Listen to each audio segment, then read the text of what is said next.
श्री गोकुल नाथ की जय।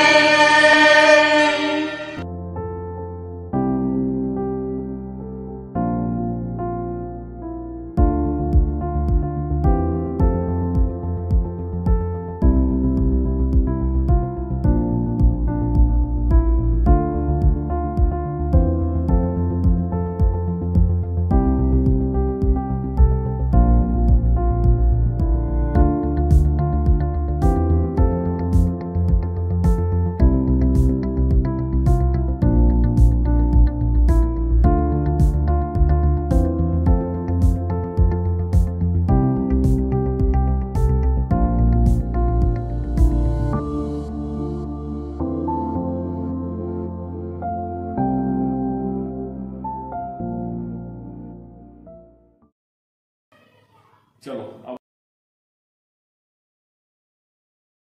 अब मैं अपने मूल प्रश्न पे अगेन कमिंग बैक टू ब्रह्म संबंध। ये बैकग्राउंड मुझे देना इसलिए था क्योंकि ये जो चर्चा मैं करने जा रहा हूं उसका बैकड्रॉप, उसकी गहनता, उसकी गंभीरता आपके ख्याल में आए कि ये हमारे यहाँ जो भी आचार्यों ने जो चिंतन किया है वो केवल हवा में बैठ करके, खाली समय में बैठ करके जो है वो हवा के तुक्के नहीं लगाए हैं, उसके पीछे उन्होंने पूरा अपना जीवन समर्पित किया है। तो वो ये निवेदन का विचार एक छोटा सा एक कुछ 8-10 लाइन है जो मैं आपके साथ शेयर करना चाह रहा हूं। उसमें आचार्य कह रहे हैं कि अथ इदम विचार्यते किन्नाम निवेदनम। अब ये विचार किया जा रहा है कि निवेदन आखिर में है क्या। बार बार सुनते हैं ब्रह्म संबंध, आत्मनिवेदन, निवेदन। ये निवेदन है क्या, किम प्रयोजनकम, और आखिर में इस निवेदन का प्रयोजन क्या है, ये क्यों कर रहे हैं। क्योंकि हर चीज के पीछे प्रयोजन तो बहुत जरूरी है जानना। हमारे यहाँ एक कहावत है लोगों को संस्कृत में कि प्रयोजन अनुद्देश्य मंदोपि न प्रवर्तते। बिना प्रयोजन के एक मूर्ख भी कोई कार्य में प्रवृत्त नहीं होता।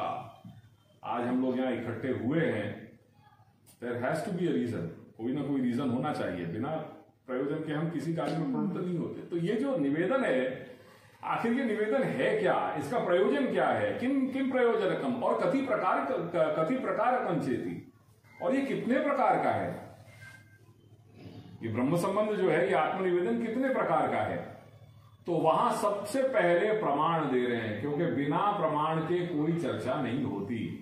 सबसे पहले हमें आधार नक्की करना आवश्यक है। हम चर्चा करेंगे तो पहले दोनों पार्टी मिलकर के पहले ये नक्की करेंगे कि भाई हमारी चर्चा होगी, पर चर्चा के जो आधार हैं वो क्या है, वो पहले स्पष्ट होना जरूरी है। मुझे लेना है जो है वो हार्डवेयर में, मैं दुकान पे जाना हूं, मुझे हार्डवेयर की दुकान पे लेने जा रहा हूं, वहां जाकर के हार्डवेयर की दुकान पे कह रहा हूं भैया 1 किलो मुझे जो है आटा दे दो, आधार नहीं बनता। तो आधार होना जरूरी है कि हमारी चर्चा का आधार क्या होगा। तो चर्चा का आधार जो है हमारे शास्त्र के वचन है। इसीलिए कोई भी जब चीज प्रस्थापित करी जाती है तो वो उसकी प्रस्थापना के लिए हमारे विद्वान आचार्य लोग सबसे पहले शास्त्रों के प्रमाण को देते हैं। और शास्त्र ने हमारे यहाँ के ये 4 प्रमाण माने हैं। गोकुलनाथ जी का घर, गोकुलनाथ जी जो आज्ञा कर रहे हैं वो ये 4 प्रमाण पे आधारित है। वेद, भगवत गीता, ब्रह्मसूत्र और श्रीमद् भागवत। जो लोग हम गोकुलनाथ जी को फॉलो करने वाले हैं, अगर वो ये कहते हैं कि भैया हम गीता तो नहीं बोलेंगे, तो उनको हम प्रेम से कह सकते हैं कि आप गोकुलनाथ जी को समझे ही नहीं हो, और गोकुलनाथ जी को केवल ऊपर ऊपर से आपने जाना है, पर आप गोकुलनाथ जी के स्वरूप को नहीं समझ पाए।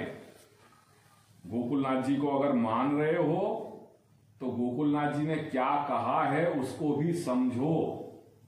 और गोकुलनाथ जी ये 4 चीजों को अपने अंतरात्मा से स्वीकार रहे हैं और आदर कर रहे हैं। उसमें से सबसे पहली चीज है हमारे वेद शास्त्र। और वेद शास्त्रों में महाभारत भी आती है, वेद शास्त्रों में रामायण भी आती है। उनको हम जो है वो केवल जो है वो कबाटों में धर के नहीं रखे कि नहीं साहब हम तो गोकुलनाथ जी वाले हैं, हम रामायण, हमें रामायण से क्या मतलब है, हमें भागवत, हमें जो है महाभारत से क्या मतलब है। आप कह ही नहीं सकते ये चीज, आप कह ही नहीं सकते, क्योंकि आप जिनको मान रहे हो वो गोकुलनाथ जी ने इनका आदर किया है। You have no right to say this. तो सबसे पहली चीज आती है वेद शास्त्र, दूसरी चीज आई भगवत गीता, जो भगवान का संवाद है, भगवान का अर्जुन को उपदेश है। उसमें हाँ, जो लौकिक संवाद है इन सब शास्त्रों में, उसे हम प्रमाण नहीं मानते, उसे तो शास्त्र भी प्रमाण नहीं मान रहा है। उसे श्री महाप्रभु कह रहे हैं, क्योंकि उसमें संवाद अर्जुन के भी हैं, संजय के भी हैं, धृतराष्ट्र के भी हैं, उन वचनों को हम नहीं पढ़े, पर जो भगवान उवाच, जो भगवान आज्ञा कर रहे हैं वो प्रमाण है, उसे कोई भी डिनाई नहीं कर सकता। ऐसे ही अन्य शास्त्रों में भी किसी भी बात को इंटरप्रीट करने की एक व्यवस्था हमारे यहां बताई है। गोकुलनाथ जी के ग्रंथ हैं, गोकुलनाथ जी के ग्रंथों को इंटरप्रीट करने की एक व्यवस्था हमारे यहां समझाई है। वो हम अपने मन मुताबिक उसका इंटरप्रिटेशन नहीं कर सकते, न मुझे वो फ्रीडम मुझे मिली है, न आप लोगों को मिली है। कोई भी महानुभाव भक्त गोकुलनाथ जी के 78 भगवदीय हुए, उन्होंने सबने उनके लीला चरित्रों का अवगाहन किया और लीला चरित्रों को कहा। वो लीला चरित्रों का इंटरप्रिटेशन करने की एक व्यवस्था है जो हमारे संप्रदाय में बताई गई है।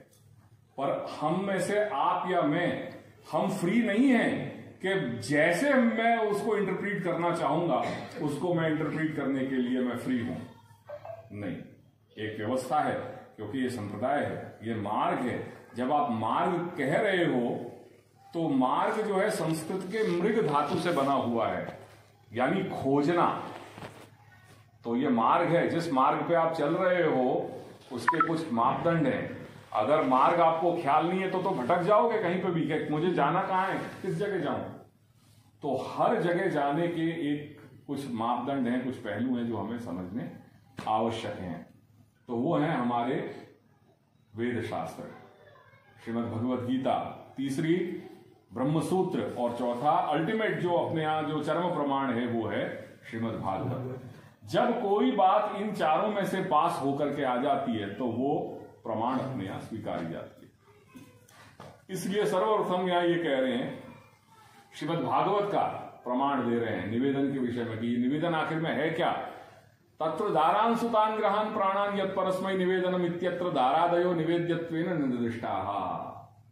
क्या कह रहे हैं? दारान 1, सुतान 2, ग्रहान 3, प्राणान 4।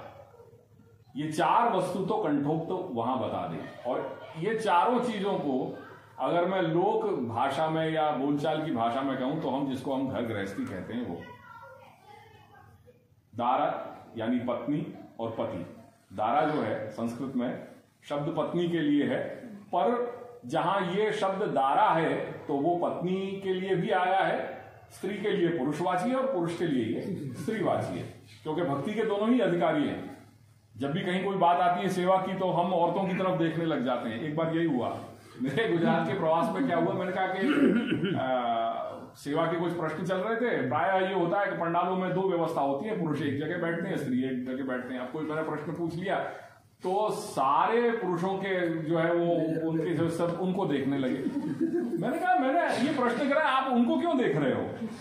क्या ये जवाबदारी, धर्माचरण की जवाबदारी सारी उन्हीं की है, हमारी नहीं बनती क्या? हम पुरुष लोग इन सब चीज से दूर हैं, ऐसा है क्या? मैंने तो कॉमनली पूछा है।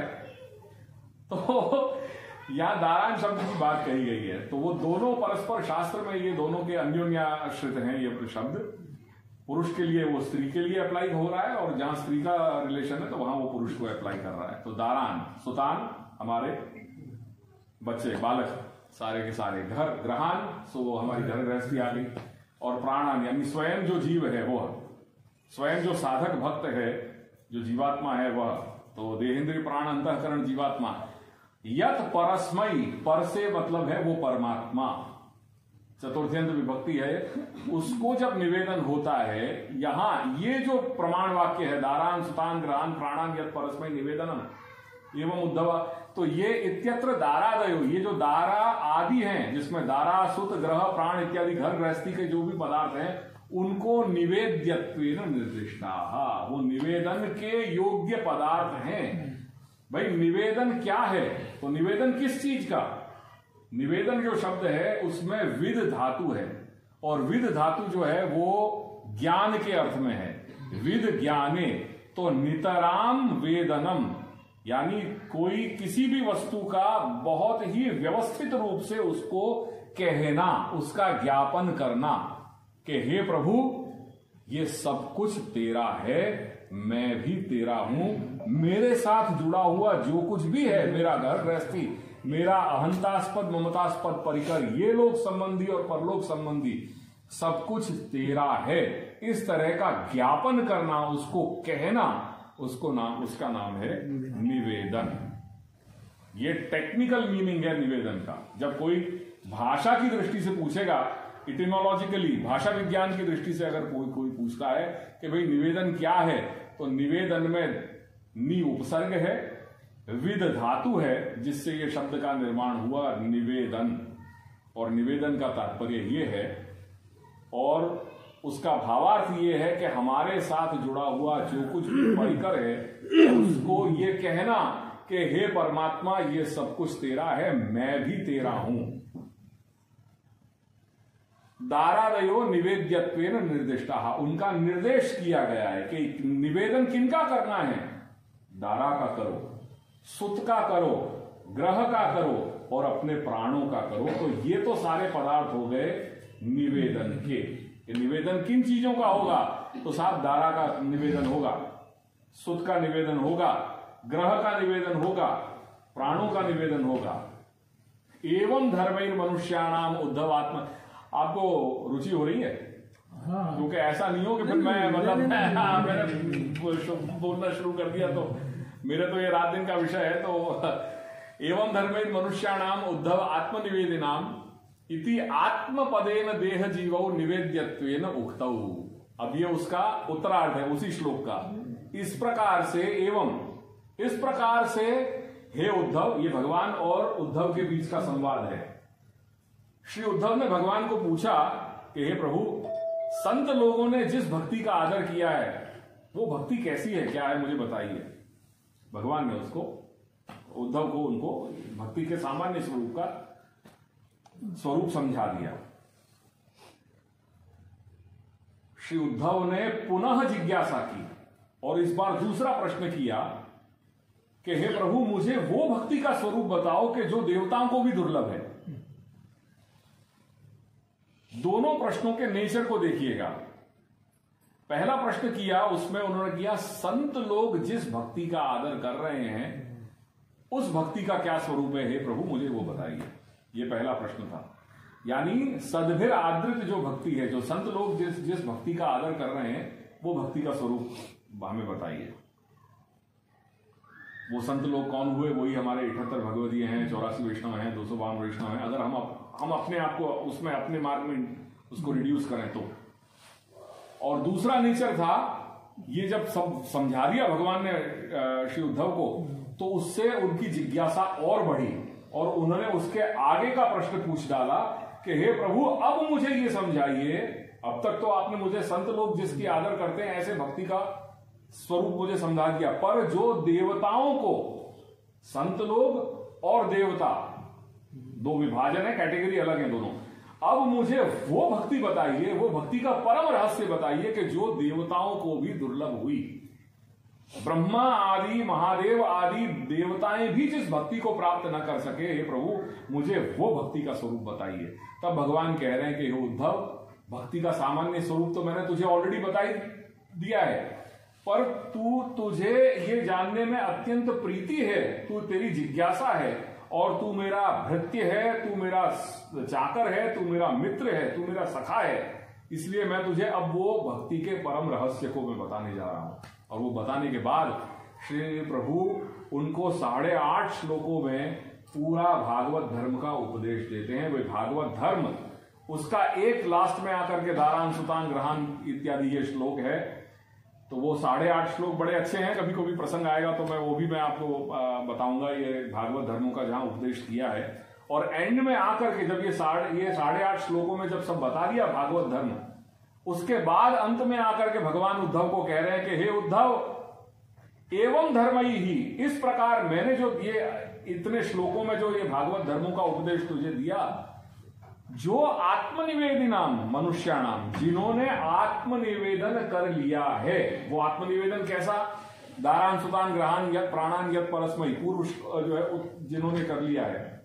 तो ऐसे लोगों ने जो आत्मनिवेदन करने वाले मनुष्य मेरे द्वारा बताए गए इन भागवत धर्मों का अवलंबन करेंगे अपने जीवन में, तो उनको, हे उद्धव, उनको भक्ति सिद्ध हो जाएगी। मई संजायते भक्ति ही, और जब एक बार भक्ति सिद्ध हो गई तो फिर कोन्योर्थोऽस्य अवशिष्यते, फिर उनके लिए और क्या अवशिष्ट रह जा रहा है? सब कुछ तो मिल गया उनको।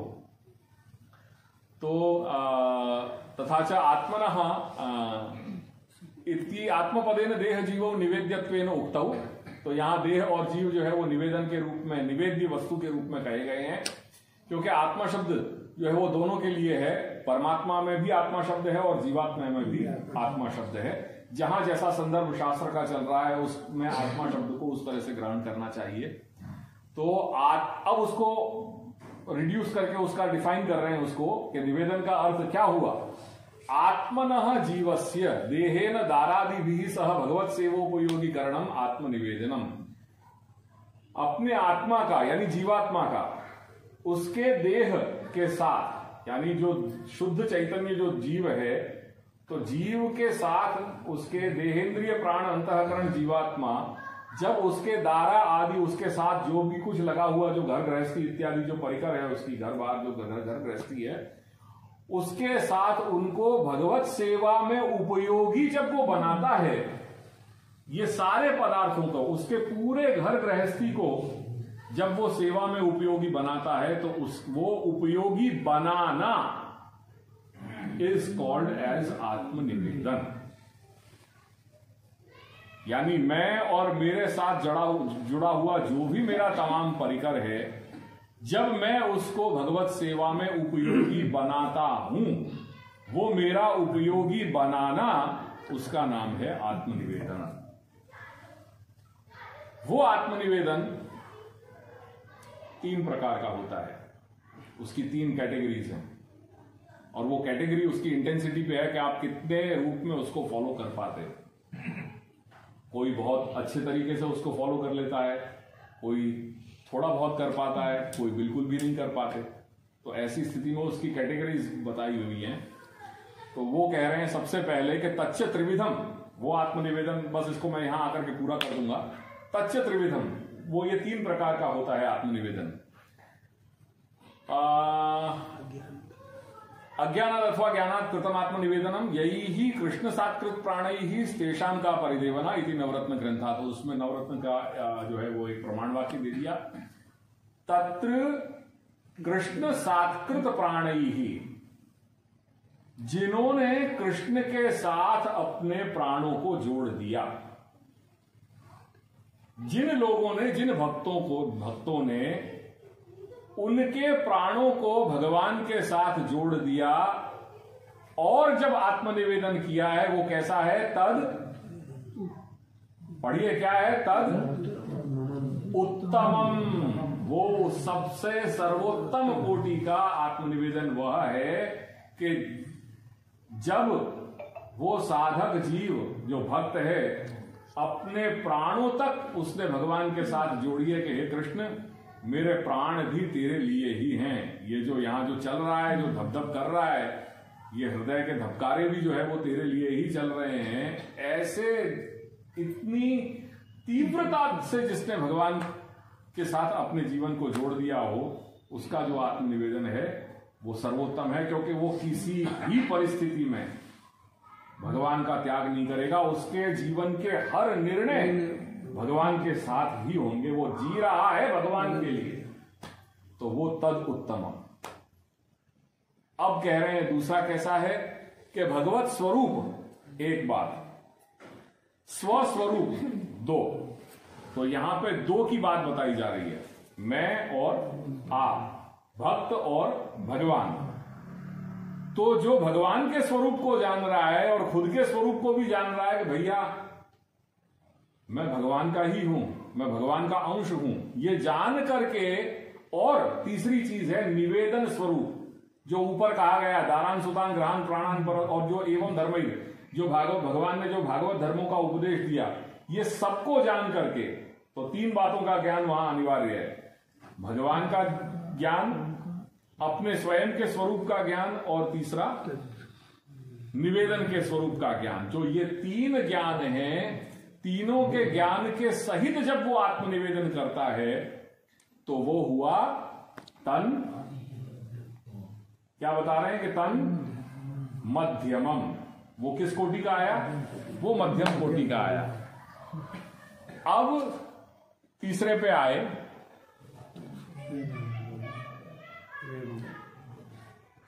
इन दोनों में क्या फर्क आया ये बताओ? दोनों में अंतर क्या आया? ये गृहांश का और इसमें, ये पहले वाले में जहां कृष्ण सात्कृत प्राण है, और जहां ये पहला वाला, और भगवत स्वरूप, स्वस्वरूप, निवेदन स्वरूप, ज्ञानवान, ये दोनों के निवेदन में क्या क्या भेद आया, क्या फर्क आया?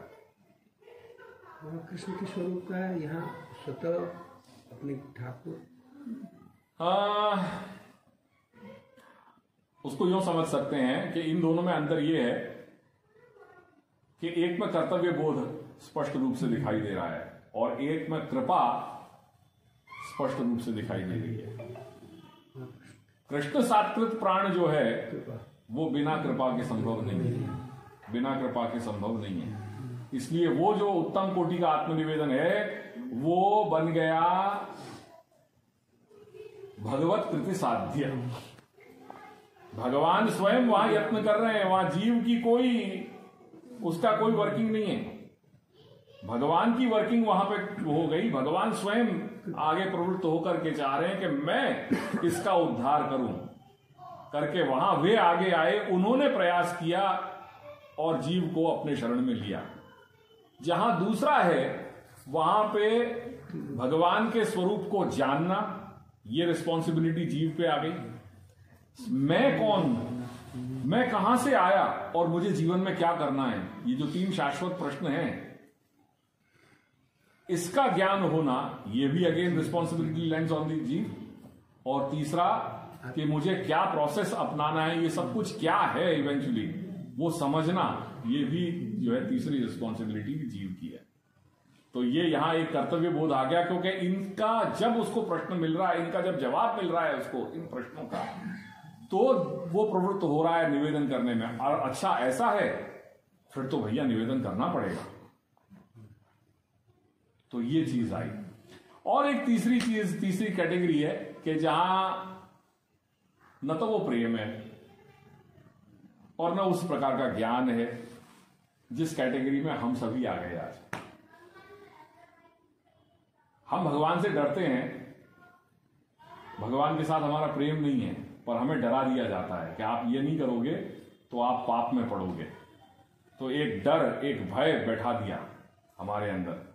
तो और अंधश्रद्धा, हम, ये मेरा अनुभव है, मैं जितना समाज में जाता हूं, मेरा स्थान ही एक पब्लिक प्लेस है, और मैं 100,000 लोगों को मिलता हूं मेरे स्थान की वजह से, हर जगह जाता हूं। और प्रायः मैंने यही पाया है, मेरी ये मान्यता दृढ़ होती चली जा रही है कि जैसे जैसे मनुष्य आज के समय में जितना वो मॉडर्न हो रहा है, उतना ही वो अंधश्रद्धालु और धर्म भीरू हो रहा है। इससे ज्यादा अच्छा हमारे पूर्वज थे कि उनको कई मतलब सांसारिकता की और कोई व्यवहारिकता की इतनी उनको पड़ी नहीं थी, पर वो जो कुछ करते थे उनके जीवन में एक सहजता थी, जो था जैसा था उसको जी लिया और बहुत कुछ पा लिया उन्होंने। पर आज जितना हम मॉडर्न एजुकेशन को भी हम ले रहे हैं, तो वो मॉडर्न एजुकेशन हमें उतना ही हमारी प्रॉब्लम्स को बढ़ा रहा है। मैंने ये वैष्णवों में पाया है, वैष्णवों में मैंने इतना पाया है कि वे इतना जो है वो धर्म भीरू हो रहे हैं, अंधश्रद्धा दिन पे दिन बढ़ रही है, दिन पे दिन बढ़ रही है। अगर मॉडर्न एजुकेशन है तो भी वो उतना ही है जो है वो टोने टोटके, मंत्र, तावीज इत्यादि, अंगूठियां, हर तरह के नंग पहनना, ये इसमें उतना ही उनका विश्वास बढ़ता चला जा रहा है। मुझे कई बार I am at loss of words, तो ये सोचने पे भी मुझे ये समझ में नहीं आता कि ये मंगल का नंग पहनने पे या शनि का या मोती या ये सब पहनने से क्या उपलब्धि होगी, कौन से आपके राहु केतु आपके जो है वो स्थान में से कहीं जो है आड़े नहीं आएंगे, और समझ में नहीं आता कि वो पहनने पे क्या उपलब्धि होगी, उससे कौन से अपने ग्रह नक्षत्र जो है वो अनुकूल बन जाएंगे। ये कभी आज दिन तक मुझे समझ में नहीं आया। मुझे तो यही लगता है कि ये सब चीज जो हम कर भी रहे हैं तो ये कहीं ना कहीं हमारी अपने अंदर जो है हमारा आत्मविश्वास नहीं रहा है, उसी का एक बहुत स्पष्ट उजागर परिचायक है कि हमें खुद को जो है हमारे अपने ऊपर ही भरोसा नहीं रहा। तो ये सारे ये सब टोना टोटका और मंत्र तावीज वगैरह समय में हम सब पड़ जाते हैं। बाकी इन सब चीजों का कोई अर्थ नहीं है, शास्त्रतः तो कम से कम कोई अर्थ नहीं है। ज्योतिष को समझने के दो प्रकार हैं, हमारे शास्त्रों में बताए हैं, श्री महाप्रभु ने समझाए। एक है सिद्धांत ज्योतिष और एक है फलित ज्योतिष। फलित ज्योतिष का अपने यहाँ कोई स्थान नहीं है। सिद्धांत ज्योतिष जो है उसको उतना माना है क्योंकि वो शास्त्र की व्यवस्था है, और वो उसमें प्रायः जो हम समय का जो होरा शास्त्र इत्यादि है कि भाई कौन सा किस चीज को करने का एक उचित काल समय क्या है, जो 5 अंग जिनको हम पंचांग कहते हैं, जो 5 अंग हैं, उससे रिलेटेड जो साइंस है, जो विज्ञान है, उसको हम स्वीकारते हैं। पर ये करने से आपका ये हो जाएगा, ये जब पाठ करने से आपका फलाना हो जाएगा, आपके ये हो जाएगा, वो हो जाएगा, ये सब तो बिल्कुल बकवास है, इसमें कोई तरह का प्रमाण नहीं है। तो तीसरी कैटेगरी है प्रेम ज्ञान उभय राहित्य न, जहां न तो भगवत प्रेम है, जहां वो स्नेहांक और प्रस्फुटित ही नहीं हुआ, और जहां ज्ञान भी नहीं है। ज्ञान किस बात का? ऊपर वाली भगवत स्वरूप का ज्ञान नहीं है, स्वस्वरूप का ज्ञान नहीं है, और निवेदन के स्वरूप क्या है उसका ज्ञान नहीं है, पर केवल पुष्टि मार्गीय मुखोद्गत कहीं आज की तरह आते जाते आपने विट्ठल बाबा को सुन लिया, कहीं जा रहे थे और हम विट्ठल बाबा के हमने वचनामृत दिया, कोई प्रवचन यूट्यूब पे सुन लिया और उन्होंने ये कह दिया कि भैया निवेदन करना चाहिए। ऐसा ही कल को उठ करके किसी और के यहां जा रहे थे, उन्होंने कह दिया कि भैया निवेदन करना चाहिए। कल को परसों तीसरे कोई व्यक्ति से सुन लिया कि निवेदन करना चाहिए। तो मात्र ऐसी सुनी हुई बातों को ध्यान में ले करके वो जान भी नहीं रहे कि वो कौन गुरु हैं, पुष्टि मार्गीय गुरु हैं या नहीं हैं, ये भी जिसका हमें विवेक नहीं है, किन्हीं चीजों का विवेक नहीं है, पर केवल धर्म के नाम पे जो बिक गया, जो दिख गया, जो बिक गया, उसको हमने स्वीकार लिया। ये तो आज हमारी ऐसी परिस्थिति हो गई है। गुरु कौन होने चाहिए ये तक हमें ख्याल नहीं है, गुरु के स्वरूप हमारे लिए क्या बताए गए हैं शास्त्रों में, ये भी अनुसंधान नहीं रहा। और जहां मात्र हम आज कोई भी मुखिया जी, शास्त्री, पंडित, वैष्णव अगर हमें दीक्षा दे दे तो हम उसको ओहो अहो भाग्य जय जय जय जय जय हो गया। जो ये विवेक भी नहीं रहा कि कल को उठ के मंदिर में गए, मुखिया जी ने कहा कि भैया मैं तो आपको पहना सकूंगा कंठी, हाँ मुखिया जी हमें पहना दीजिए, हम धन्य हो गए कि आपके हमने हाथ से कंठी ले ली। वो विवेक नहीं रहा। कोई शास्त्री जी आ गए, उन्होंने तुमको कंठी पहना दी, पहन लिए। कोई वैष्णव आ गए, उन्होंने पहना दी तो पहन लिए। अरे भैया ये कैसा मार्ग है? कुछ होश है या नहीं कि हमें जो आया है बस जो चल रहा है, जो दिख रहा है भाई वो सब कुछ चल गया। हर चीज के कुछ स्वरूप बताए गए हैं। तो पुष्टि मार्गीय गुरु मुखोद्गत सगद्य पंचाक्षर मंत्र उच्चारण जन्यम आत्मनिवेदनम। वो निवेदन क्या है कि जब हम सगद्य पंचाक्षर महामंत्र जब करते हैं, मंत्र ऐसा नहीं होता कि जो मेरे मन में आ गया और मैंने आपको कह दिया और आपने बोल दिया और वो मंत्र जो है वो मंत्र रूप बन गया। नहीं, मंत्र नहीं होता हर जगह। मंत्र मत्री शब्द से बना हुआ है, मत्री धातु। संस्कृत में मत्री धातु जो है मत्री गुप्त भाषणे, और वो मंत्र मूल परंपरा ईश्वर से उसका वो मंत्र का श्रवण होना चाहिए, वही तभी वो संप्रदाय कहलाएगा और तभी वो मनुष्य के आत्मविकास के लिए अनुकूल बन पाएगा। एंड लेट मी स्पेसिफाई कि जब मैं ये संप्रदाय की बात कर रहा हूं तब मैं कोई पंथ की बात नहीं कर रहा हूं। आप आर्ट ऑफ लिविंग को कल कहेंगे या स्वामी नारायण को कल लेकर आकर के कहेंगे कि भाई हाँ ये इनके हमने यहां से ये ले ली है, सॉरी, वो पंथ हो सकते हैं, वो संप्रदाय नहीं है, तो उसे मैं स्वीकार नहीं सकता। तो केवल किसी के कहने पे हमने ये कर लिया हो, उनके मुखारबिन से निसृत सगद्य पंचाक्षर मंत्र का उच्चारण जब हम करते हैं, जो आजकल एक स्वरूप आज का जो बन गया है वो ये तीसरा है कि भाई हम गुरु के पास गए और हमने निवेदन किया कि जय हमको ब्रह्म संबंध चाहिए, तो गुरुदेव जो है वो सगद्य पंचाक्षर महामंत्र उसको श्रवण कराते हैं। और वो जो निवेदन है वो तृतीयम, उसमें एवं त्रिप्रकार के निवेदन, इस प्रकार से ये जो 3 प्रकार का जो निवेदन है उसमें जो उत्तमम है, यद उत्तमम जो उत्तम है, तत्प्रेमोत्पत्ति पश्चात भावी, वो प्रेम की उत्पत्ति के बाद ही होगा। यानी भगवत प्रेम तो वहां पे पहले है ही है, उसके बाद ये निवेदन घटित हो रहा है। दैट मीन्स भगवत प्रेम आपको कब होगा? बिना कृपा के ये संभव नहीं। तो इन शॉर्ट ये 3 स्वरूप जो है वो निवेदन के बताए गए। इसमें आगे पूरा ये विचार है, ये भी श्रवण करने जैसा है। कभी अगली बार बैठ करके इसको करेंगे, ये निवेदन के विचार को पूर्ण, ये चर्चा है।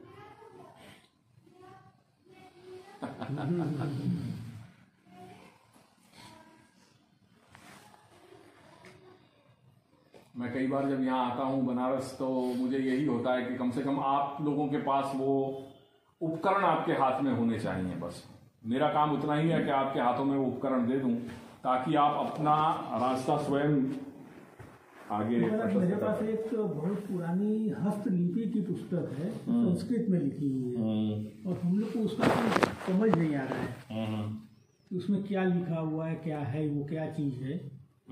तो मुझे आप बता दी ना वो कि क्या कौन से हैं, तो मैं कम से कम ये आपको बता सकूंगा कि ये किससे रिलेटेड है। हाँ, उसमें गोकुलनाथ जी का नाम आता है। हाँ, वो मालूम पड़ जाएगा। कई बार क्या होता था कि पहले के समय में लेखिया होते थे, और एक परंपरा थी पहले कि ग्रंथों को लिखवा करके और एक दूसरे को भेंट करते थे। तो पहले प्रिंट तो थी नहीं, प्रेस तो थी नहीं, तो जो भी होता था लेखन कार्य सब लेखिया लोग ही लिखते थे। तो ऐसे ही ग्रंथों का जो है वो लेन देन हुआ करता था कि मैंने कोई ग्रंथ लिखवा दिया और फिर मैंने आपको भेंट कर दिया, आपने कुछ कर दिया, वो दे दिया। इस तरह से वो कई बार होता था। तो अपने यहाँ के श्री गोकुलनाथ जी के जितने भी जो इस प्रकार के उनसे रिलेटेड जो ग्रंथ हैं, उनके सब बहुत सारे ऐसे हैं कि जो हस्तलिखित विराज रहे हैं, सभी जगह विराज रहे हैं, हर जगह। इसमें ब्रजभाषा और संस्कृत का ही वो किया हुआ है। हाँ, तो हो सकता है अगर वो जैसे गद्य है, श्लोकात्मक है, तो वो श्लोक जो है संस्कृत में होंगे और फिर उसका विवेचन जो है वो ब्रजभाषा में किया होगा। हाँ, डेफिनेटली ये हो सकता है। दादाजी ने तो 2 ही रूप में, 2 ही भाषाओं में कार्य किया है, एक तो मूल संस्कृत में और एक ब्रजभाषा में। ब्रजभाषा में आप श्री के ग्रंथ जो है वो 2 हैं, एक 84 वैष्णवों की वार्ता है और एक निज वार्ता घरु वार्ता है। बस ये 2 वार्ता साहित्य जो है वो ब्रजभाषा में हमें भाषा के जो ग्रंथ हैं उसमें प्राप्त है। 252 वैष्णवों की वार्ता प्रसिद्धि जो है वो गोकुलनाथ जी के रूप में है, पर गोकुलनाथ जी ने नहीं लिखी, वो हरिराय जी ने लिखी हुई है। हरिराय जी ने चूंकि ब्रह्म संबंध लिया श्री गोकुलनाथ जी से, ये इसीलिए पहले एक परंपरा होती थी कि विद्वान लोग अपने गुरुओं को या अपने पितरों को, अपने पूर्वजों को वो अपनी जो कृति है उसको समर्पित कर देते थे। तो ऐसे वो लोग प्रसिद्धि तो ये हो गई कि भाई हाँ, दोनों वार्ताओं के प्रणेता श्री गोकुलनाथ जी हैं। पर श्री गोकुलेश दादा जी ने 2 ही वार्ता साहित्य प्रकट किए हैं, एक ये 84 वैष्णवों की वार्ता और दूसरी निज वार्ता घरु वार्ता। और दोनों में अपने संप्रदाय के जो सिद्धांत हैं उनको बहुत सुंदर रूप से उनका व्याख्यान किया है। और बाकी फिर कल्याण भट्ट जी ने जो 24 वचनामृत जो है का लेखन जो किया, वो आप श्री ने, दादाजी ने जैसे कंठोक्त जो आज्ञा करते गए वो उन्होंने जो है वो लेखन कर दिया, क्योंकि सारे कार्य उस समय कल्याण भट्ट जी दादाजी के साथ ही विराजते थे, गोकुलनाथ जी के साथ ही विराजते थे। तो प्रायः लेखन जो है वो कल्लोल इत्यादि जो संस्कृत के मूल जो कल्लोल हैं उनके द्वारा ही, कल्याण भट्ट जी के द्वारा ही सब कार्य हुआ है। कल्याण भट्ट जी के जो वंशज हैं आज भी, वो वहाँ अंधेरी में अपने यहाँ आज भी, अब तो वो देना बैंक से रिटायर हो गए, महेंद्र काका, तो महेंद्र भट्ट जो है वो कल्याण भट्ट जी के वंशज हैं। और आज भी वे, उनका आग्रह यही है कि हम आज भी उनको ब्रह्म संबंध जो है अपने घर का ही है, वो परंपरा 400 वर्ष से उनके घर में आज भी उनकी चल रही है। तो महेंद्र काका तो लगभग अभी उस समय 70 की अवस्था के हो गए, 70-72 के। उनकी उनकी पत्नी है हमारी काकी, वो दिवंगत होगी। मैं उनको प्यार से काका बुलाता हूँ, है तो खैर वो वैष्णव ही है, पर बुजुर्ग के नाते और घर की आने वो बिल्कुल, क्योंकि मैं वो संबंध देखता हूँ मूल। और उनके 2 पुत्र हैं, एक पुत्र है और एक पुत्री है, दोनों ने जो है ब्रह्म संबंध अपने घर से ही लिया है। तो वो परंपरा आज भी कायम है और इस बात का इतना गौरव है कि वो परंपरा अभी भी चल रही है। थोड़ा समय देना चाहिए समाज को। अगर समाज का उत्थान करना है तो समाज को एक दिशा देनी है, तो आप लोगों को समाज में आगे आना पड़ेगा। हर चीज को क्वेश्चन करते रहिए, जिज्ञासा रखिए। जहां पे भी जो भी महानुभाव आए उनके सामने प्रश्न करिए कि इसके पीछे का मूल कारण क्या है। तो ये जागृति आएगी, तो ये नवचेतना आएगी समाज में। डरिए मत किसी चीज को लेकर के, और डराइए मत किसी को भी इन सब विषयों को लेकर के। धर्म डरना नहीं सिखाता, धर्म हमें धर्माचरण और मजबूत बनाता है, हमें अंदर से। रास्ता साफ होना चाहिए ताकि हमारे अंदर वो, अगर आप जान रहे हैं कि आप सही मार्ग पे हैं, तो स्वतः ही अपने अंदर वो साहस जो है स्वतः पनपता है। अगर आप जान रहे हैं कि कहीं कुछ गलत है, तो आपके अंदर डर बैठेगा ना। ये अरे ब्रह्म संबंध नहीं लिया, ठीक है, अगर हम झारी चरण स्पर्श नहीं कर दिए तो क्या हो गया? मर जाएंगे, गला कट जाएगा हमारा, क्या होगा? क्या हम क्या पापी हैं? क्यों डरा रहे हैं आप इस तरह से लोगों को? अगर ऐसा डरा करके रखोगे, आप नहीं दूर भागो, ये मत करो, आप लायक नहीं हो, ये नहीं हो, तो आप तो अपने आपों को, आप अपने परिवार वालों को जो है वो नालायक बना रहे हो उनको। आप लायक नहीं, अरे लायक नहीं है तो आए हैं तो आपके ही ना, आप लायक बनाओ ना, हमें समझाओ ना ये चीज क्या है क्या नहीं है। हमें समझाओ कि ब्रह्म संबंध क्या है, हमें समझाओ कि निवेदन क्या है।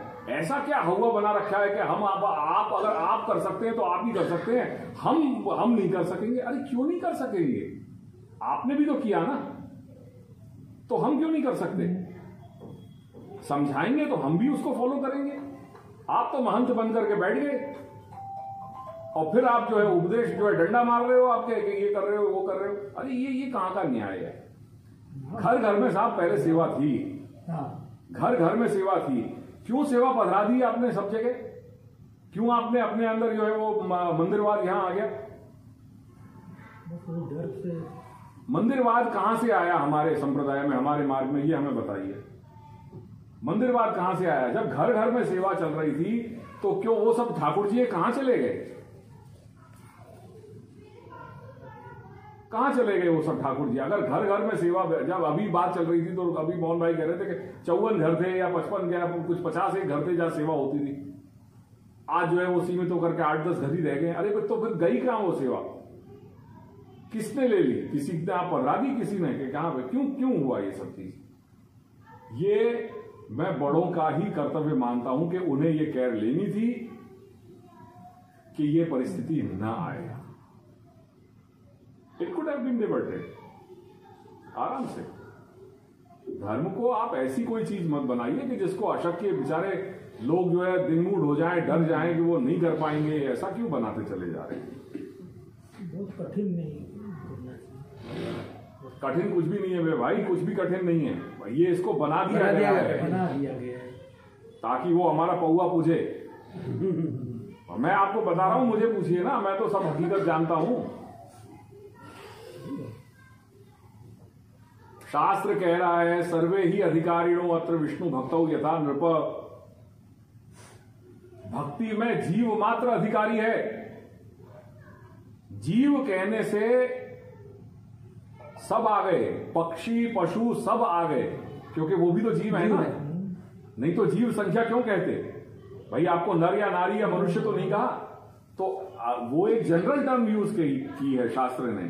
सर्वे ही अधिकारिणः, सभी अधिकारी हैं। विष्णु भक्तौ, भगवान की भक्ति के लिए जीव मात्र अधिकारी है। आप क्लासिफाई नहीं कर सकते।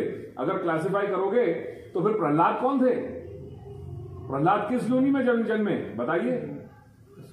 असुर योनि में जन्मे हैं, वो भक्त हुए। असुर योनि में जन्मे हुए भी वो भक्त हुए, और ऐसे भक्त के जिनका पूरा संबल भगवान ने उनमें अवतार ग्रहण किया उनको उनके रक्षा के लिए। तो कहां ऐसी बात है?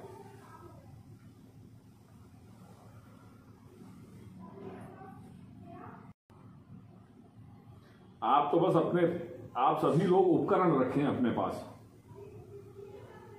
और वो उपकरण है ज्ञान। ज्ञान रूपी उपकरण आपके पास होगा, आपको किसी को कुछ रेफर करने की आवश्यकता नहीं है।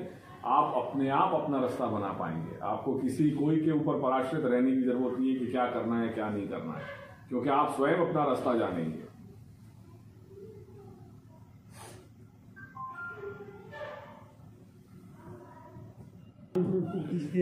मुझे तो आनंद आता है। देखिए, मैं तो जाता हूं, जहां जाता हूं मैं ये चर्चाएं करता हूं। एक ही उद्देश्य है कि हाँ, गोकुलनाथ जी के घर में ये सुषुप्ति न रहे, गोकुलनाथ जी के घर में सभी लोग जानकार हो जाएं, अवधान वाले हो जाएं। ज्ञान सबसे बड़ा आपके पास जो सामर्थ्य है वो है ज्ञान का। कुछ और पूछना है आपने कि रखें? आश्रय को पता। दृढ़ चरणन केरो भरोसो, दृढ़ चरणन केरो, श्रीवल्लभ नख चंद्र छटा बिन, सब जग माझ अंधेरो भरोसो, दृढ़ चरणन केरो, साधन और नहीं या कली में, जासोत निबेरो, सूर कहा कहे द्विविध आंधरो, बिना मूल को चेरो भरोसो, दृढ़ चरणन केरो, दृढ़ चरणन केरो भरोसो, दृढ़ चरणन केरो। जय जय श्री महापुराण कमले बिना, जय श्रीमद गोपीनाथ प्रभुचरण कमले बिना, जय श्रीमद विठलनाथ प्रभुचरण कमले बिना, जय श्रीमद गोकुलनाथ प्रभुचरण कमले बिना। श्री गोकुलनाथ की जय।